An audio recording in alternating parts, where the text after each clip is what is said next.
Baik, langsung kita berbincang dengan Ibu Retno. Bu Retno, kalau melihat kan pemerintah rencananya ini Juli 2021 setelah vaksin ya rampung lah untuk tenaga pendidikan di Juni 2021.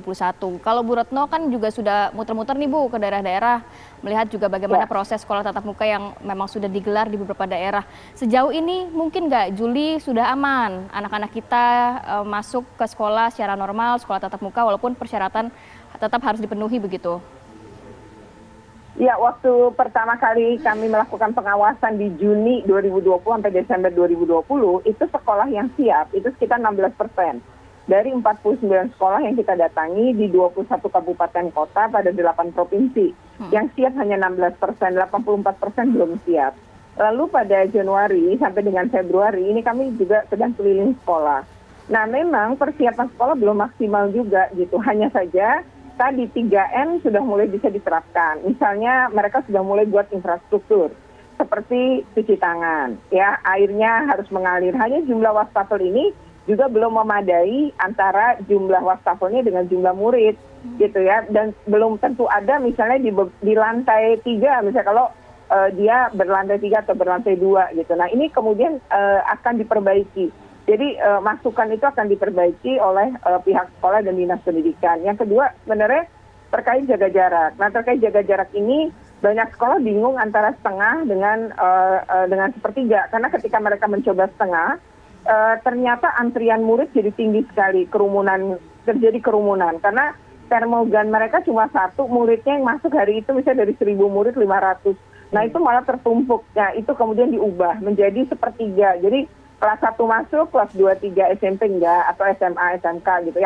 Yang rata-rata sudah buka sebenarnya SMP, SMA, dan SMK. Tapi di beberapa wilayah kami menemukan juga SD sudah mulai buka. Di kepulauan-kepulauan terkecil sudah, di beberapa wilayah di Indonesia juga sudah SD-nya masuk. Okay. Nah yang terakhir sebenarnya dia pakai masker. Nah pakai masker ini yang masih aneh gitu ya. Kami menemukan misalnya saat kami keliling kelas, saat itu sudah pembelajaran, heran kok semua anak maskernya di dagu gitu. Di dalam kelas itu ketika saya tengok ke depan, oh ternyata gurunya lagi nerangin dengan masker di dagu. Nah ini akan dicontoh oleh anak-anak kita, padahal masker itu justru melindungi. Lah kalau kemudian gurunya bicara atau pada saat itu misalnya terindikasi positif, kan ada droplet yang keluar gitu. Nah makanya masker ini memang sangat penting gitu. Nah itu yang kurang ya, kayak masker, terus banyak masker diletakkan di leher. Itu juga di SMP, di SMA yang kami datangi. Oke, ini juga sudah ada penelpon dari Papua ya. Selamat pagi Pak Korinus. Halo, selamat pagi Pak Korinus. Halo. Silakan Pak, pertanyaannya Selamat Pak. pagi. Pagi Pak. Silakan Pak Korinus, apa yang ingin disampaikan? Ini dari Papua, saya adalah guru SD. Ini hal yang kami alami di lapangan itu, ibu tidak bisa vaksinasi guru baru siswa itu tinggal, tidak bisa. Karena itu bagaimana tingkat pendidikan di SD itu, guru komunikasi langsung dengan siswa. Contohnya, kalau ada masalah yang terjadi di sekolah, guru itu pegang anak-anak yang bermasalah itu, bawa ke kantor, langsung kita berbicara, komunikasi. Oke, baik. Bagaimana kita mau jauh dari siswa, sedangkan hukumnya tidak bisa begitu, hukum pendidikan tidak bisa. Oke, baik, terima kasih Pak Korinus atas teleponnya. Jadi tolong negara cari format bagaimana siswa wajib harus divaksin. Oke, baik. Dikasih vaksin. Baik, ada siswa yang harus segera divaksin begitu ya kalau Pak Jangan Korinus highlight. Baik, makasih Pak Korinus atas teleponnya. Tapi nanti kami akan membahas lebih lanjut usai jeda berikut. Apa kabar Indonesia Pagi akan kembali sesaat lagi. Baik, Bu Retno menjawab pertanyaan yang tadi dari penelpon Pak Cornelius. Ini kalau menurut Bu Retno sendiri, amannya siswa ini divaksin dulu juga atau gimana Bu?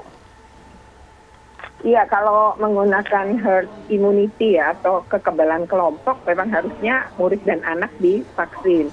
Namun kan vaksin anak memang belum ada ya di dunia kan. Jadi ini baru akan dimulai kan uji coba terhadap vaksin anak. Memang KPAI mendorong Indonesia pun melakukan hal yang sama gitu. Jadi mulai menguji coba vaksin untuk anak. Jadi memang ini butuh waktu yang cukup panjang.